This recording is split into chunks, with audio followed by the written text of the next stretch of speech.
నమస్తే, welcome to our channel. నేను మిషాల్ని. Liquor స్కామ్కి సంబంధించి ఒక్కొక్కటిగా సంచలన విషయాలు బయటకు వస్తున్నాయి. మరి ముఖ్యంగా చూసుకుంటే లిక్కర్ స్కామ్కి సంబంధించి చెవిరెడ్డి భాస్కర్ రెడ్డి పాత్ర ఉందని చెప్పి మనకు వచ్చిన సమాచారం. అయితే చెవిరెడ్డి భాస్కర్ రెడ్డి నాకు ఎలాంటి సంబంధం లేదని చెప్పి లిక్కర్ స్కామ్కి ఆయన వ్యాఖ్యలు, అసలు ఇది నిజమే అంటారా? దీని మీద పూర్తిగా విశ్లేషించడానికి మనతో పాటు స్టూడియోలో ఉన్నారు పొలిటికల్ అనలిస్ట్ శ్రీలీల గారు ఉన్నారు. వారిని అడిగి కొన్ని విషయాలు మనం తెలుసుకుందాం. నమస్కారం మేడం. నమస్తే మేడం, లిక్కర్ స్కామ్కి సంబంధించి ఇంకా విషయాలన్నీ సంచలన విషయాలన్నీ బయటకు వస్తున్నాయి, ఒక్కొక్కటి వెలుగులోకి వస్తున్నాయి. మరి ముఖ్యంగా చూసుకుంటే చెవిరెడ్డి భాస్కర్ రెడ్డి వైసీపీ నేత అయితే ఆయన ఇప్పుడు నాకు లిక్కర్ స్కామ్కి సంబంధించి నాకు ఎలాంటి సంబంధం లేదని మాట్లాడుతున్నారు. ఈ వ్యాఖ్యలను ఎలా చూడాలి మేడం? వాళ్ళది ఒకటే స్క్రిప్ట్ వైఎస్ఆర్సీపీ పార్టీ వాళ్ళందరూ పాడిందే పాటరా అన్నట్లుగా గతంలో మిథున్ రెడ్డి కూడా అసలు నాకేం సంబంధం, నేను ఎంపీని అని చెప్పి మాట్లాడాడు. ఈ రోజున ఒకసారి చెవిరెడ్డి భాస్కర్ రెడ్డి గారి మాటలు వింటే పెట్టాలనే ప్రయత్నం ఎంతకన్నా దుర్మార్గం ఉంటుందా? నాకే లిక్కర్తో సంబంధం లేనప్పుడు, లిక్కర్తో సంబంధం లేనప్పుడు, ఏ రకమైనటువంటి ఆలోచన నాకు లేనప్పుడు, నాతో ఆత్మీయంగా ఉన్నవాళ్ళు, నాతో కూడా ఉన్నవాళ్ళు, నా స్నేహితులు. అంటే ఇతను ఏం చెప్తున్నాడు ఇక్కడ, గతంలో వీళ్ళు చెప్పిన మాటలన్నీ కూడా ఇవే, మాకు ఎటువంటి సంబంధము లేదు, అన్యాయంగా అక్రమంగా అరెస్ట్ చేస్తున్నారు. మరి ఈ రోజున మిథున్ రెడ్డి కూడా దానిలోని విచారణలో ఉంటే మరి అతని నుంచి వస్తున్న ముఖ్యమైన విషయాలు దీనికి సంబంధించి వాళ్ళ డ్రైవర్లు, వాళ్ళ పిఏలు అందరూ కూడా పర్సనల్గా ఉన్న వాళ్ళతో అటాచ్లో ఉన్న వాళ్ళంతా కూడా ఏ విధంగా మనకు చెప్తున్నారు. నిజంగా ఒక్కొక్కటిగా వెలుగులోకి వస్తున్న నిజాలు చూస్తూ ఉంటే ప్రతి ఒక్కరు కూడా షాక్ అయ్యే పరిస్థితి. అంటే అసలు మద్యం కుంభకోణం అంటే ఏం జరిగిందంటే, ఫస్ట్ విజయసాయి రెడ్డి బయటకు వచ్చి మరి ఓడ్రైవ్ పోర్టుకు సంబంధించి కాకినాడకు సంబంధించిన దాంట్లో కర్మకర్త క్రియ విక్రాంత్ రెడ్డి చేశాడని చెప్పిన క్రమంలో మరి మద్యం కుంభకోణంలో కర్మకర్త క్రియ అంతా కూడా రాజకేశ్ రెడ్డి అనే పేరుని బయట పెట్టేసి ఒక సంచలనం, అంటే కసిగా బయటికి చెప్పిన రాజకేశ్ రెడ్డి పేరు విజయసాయి రెడ్డి అని చెప్పి అప్పుడు మనకు అందరికి అర్థమైంది. ఏం జరిగిందంటే వీళ్ళు పంచుకునే మూటలు ఎవరికొకరికి ఎక్కువ తక్కువలు వచ్చినాయి. అందుకనే వీళ్ళంతా కూడా ఈ రోజున మూకమ్మడిగా బయటపడిపోయారు. మొత్తం అందరూ కూడా ఒకరి వల్ల మొత్తం వీళ్ళంతా కొలాప్స్ అయిపోయింది. ఏం చేశారు, ఏ విధంగా వీళ్ళు కొల్లగొట్టారు, దాచుకున్నారు, దోచుకున్నారు, ముడుపులన్నీ కూడా ఎన్ని రకాలుగా పంచుకున్నారు అనేది. మరి విజయసాయి రెడ్డి ఒక పెద్ద బండరాయి వేసి వెళ్ళాడు వీళ్ళ నెత్తి మీద అనేది మనకు కనిపిస్తుంది. ఎందుకంటే అతను చాలా హర్ట్ అయ్యాడంట. మరి జగన్మోహన్ రెడ్డి A1 A2గా ఆంధ్ర రాష్ట్ర ప్రజలందరూ ఎంతో ముద్దుగా పిలుచుకునేవాళ్ళు. మరి A1 నుంచి A2ని విడదీయటం, అదేవిధంగా ఇతను ఉత్తరాంధ్రకి షాడో సీఎంగా పనిచేస్తూ మరి శాంతియుతంగా అక్కడ పరిపాలన సాగించాడు అనేది అందరికీ తెలిసిన విషయం విజయసాయి రెడ్డి. మరి విజయసాయి రెడ్డి గురించి ఈ రోజున మరి జగన్మోహన్ రెడ్డికి ఉన్నవి లేనివి నూరు పోసి మరి ఆ పక్కనున్న ఏదైతే ఒక క్వార్టరీ ఉందని చెప్పాడు విజయసాయి రెడ్డి. మరి ఆ క్వార్టరీలో ఉన్న వాళ్ళు ఎవరంటే ఆయన కూడా మొన్నదాకా ఆ క్వార్టరీలో ఉన్న వ్యక్తి పాపం. మరి ఆ క్వార్టర్ నుంచి బయటికి పోయాక ఈయన క్వార్టరీ అనేది కనిపించింది. వాళ్ళందరూ కలిసి నన్ను జగన్మోహన్ రెడ్డిని విశ్వసనీయత విలువలు అనేవి లేకుండా మా ఇద్దరి మధ్య కూడా మనస్తాపానికి గురయ్యేటట్లు చేశారు. ఈ రోజున ప్రతి ఒక్కరి విషయం, బట్టలు సగమే ఊడదీస్తారు, మిగతా సగం బట్టలు నేను ఊడదీస్తానని చెప్పటం, ఇంకా రకరకాల అనుచితమైన వ్యాఖ్యలు ఆయన చేశాడు. కొన్ని షాకింగ్ నిజాలు బట్టబయలు చేశాడు. అంటే ఈ రోజున ఇక్కడ ఏం అర్థమవుతుంది, ప్రతి ఒక్కరికి అర్థమయ్యే విషయం వీళ్ళందరూ కలిసి చేశారు. సాక్షాత్తు ఈ రోజున ఎవరు బట్టలు ఉడదీస్తానంటున్నాడో ఆ విజయసాయి రెడ్డి ఇంట్లోనే మీటింగ్ పెట్టుకున్నారు లిక్కర్ కుంభకోణంలో. మరి ఆ లిక్కర్ కుంభకోణంలో 2 సార్లు విజయసాయి రెడ్డి ఇంట్లోనే పెట్టుకోవటం, వాళ్ళ అల్లుడి చేత వీళ్ళకి డబ్బులు వడ్డీకి ఇప్పించడం, దానిలో మిథున్ రెడ్డి మళ్ళీ నేను ఇప్పించాను డబ్బులు, నాకు కూడా 13 కోట్లు దాంట్లో నాకు వాటా కావాలి, ఇప్పించినందుకు మరి నేను కూడా దాంట్లో తీసుకుంటాను కమిషన్ అని చెప్పేసి తీసుకోవటం. మరి సజ్జల శ్రీధర్ రెడ్డి అనే వ్యక్తి వీళ్ళందరి మధ్య పాపము అతని జీవితం నాశనం అయిపోయిందని వాళ్ళు ఏడ్చే పరిస్థితి. అంటే ఇక్కడ వీళ్ళు ఏ విధంగా తయారయ్యారు, మరి ఇప్పుడు చెవిరెడ్డి భాస్కర్ రెడ్డి చెప్పే మాటలు వింటంటే ఈ రోజున సజ్జల శ్రీధర్ రెడ్డి దగ్గర అప్పుకి ఇప్పించిన డబ్బుల్లో కూడా కమిషన్ కొట్టేసిన మిథున్ రెడ్డి గుర్తుకొస్తున్నాడు. మరి మిథున్ రెడ్డి అదే చెప్పాడు కదా, అసలు ఏమాత్రం నాకు సంబంధం లేదు, లిక్కర్ కుంభకోణంలో నన్ను అనవసరంగా లాగుతున్నారు. మరి ముందస్తు బెయిల్కి వెళ్ళాడు, ముందస్తు బెయిల్ కూడా ఇవ్వటం కుదరదని చెప్పింది. ఖచ్చితంగా మీరు హాజరవ్వాల్సిందే, సిట్టుకి మీరు సహకరించాల్సిందని. ఈ రోజున ఏం జరుగుతుందంటే దానిలో అందరి పాత్రదారులు సూత్రధారులు అని. మరి ఈ రోజున చెవిరెడ్డి భాస్కర్ రెడ్డి అరిచే అరుపులు కూడా నాకు సంబంధం లేదు, అమ్మో అక్రమం అన్యాయం అని చెప్పేసి అరుస్తున్నాడు. మరి ఈ రోజున రేపో మాపో విచారణకి వెళ్తే తెలుస్తుంది ఏంటి ఎవరు బాబు నువ్వు కూడా చెవిరెడ్డి భాస్కర్ రెడ్డి కూడా దీంట్లో ఉన్నాడు అని. ఎందుకంటే వీళ్ళకు సంబంధించిన అనుచరులు ఈ రోజున ఇతని బాధ అంతా ఏంటంటే ఇతను పిలిచినా బాగుండిద్ది, ఎందుకంటే నిజాలు చెప్పడు కాబట్టి, ఇతను అనుచరులను పిలుస్తున్నారు కాబట్టి వాళ్ళు నిజాలు చెప్తున్నారు కాబట్టి ఈయన బాధ, అందుకనే ఈ అరుపులు. ఇది క్లియర్గా అర్థమవుతున్న విషయం. చెప్తున్నాడు, నాతో సన్నిహితంగా ఉండేవాళ్ళు, నా కజిన్స్, నాకు ఫ్యామిలీ ఎవరైతే ఫ్రెండ్స్ ఉంటారో వాళ్ళని ఈ రోజున విచారణకు పిలిచి వైఫ్ అండ్ హస్బెండ్ని కూడా పిలిచారు. వెంకటేశ్వర నాయుడు అని ఒక పేరు చెప్తున్నాడు. మరి ఆయన్ని వాళ్ళ వైఫ్ని కూడా పిలిచి అక్కడ విచారణ చేస్తున్నారు. వాళ్ళు ఇబ్బంది పడుతున్నారని. ఇబ్బంది పడటం ఏముంది, వాళ్ళు ఏం కొట్టట్లేదు కదా, తిట్టట్లేదు కదా, చక్కగా కూర్చోబెట్టి భోజనం పెట్టి కొన్ని క్వశ్చన్స్ మేము అడుగుతాం ఆన్సర్ చేయమంటున్నారు. తెలిస్తే తెలియదని చెప్తారు, లేకపోతే లేదని చెప్తారు.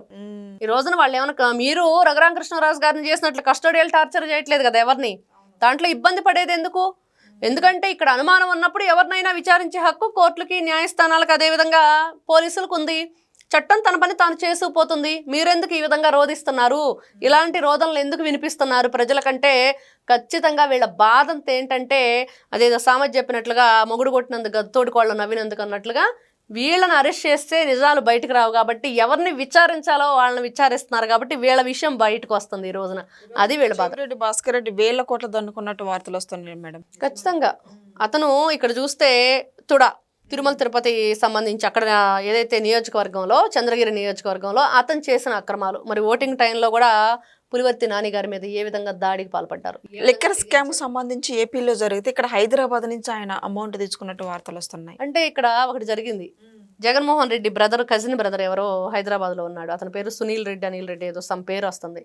అతని ఇంట్లో నిల్వ చేశారు డబ్బులు అనేది కూడా ఆ మధ్యకాలంలో అక్కడి నుంచి కంటైనర్లో ఇక్కడ పంపించడం, పెద్ద పెద్ద ఈ లెక్కించే మిషన్లు పెట్టేసి డైరెక్ట్గా మిషన్లోంచి ఒక రూమ్లోకి డంపింగ్ చేశారు.